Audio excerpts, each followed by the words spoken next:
Okay, ladies, since I was talking about adding a stamp or a border in to a graphic so that you don't get in Facebook jail, um, I thought that I would show you real quick how I use Canva and why I love Canva. So unfortunately, I had this brilliant idea to share it with you after I'd already opened it up and uploaded my pictures.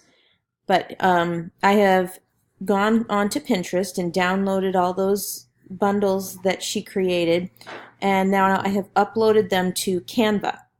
So I have Twitter from Experience Ask, since she works for him.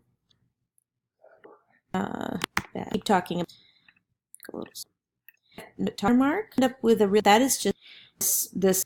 Here's my mark, right? So here's all uploaded. Download them and go back and names on graphics for things like that, so that you can. All right, wonderful evening, everybody.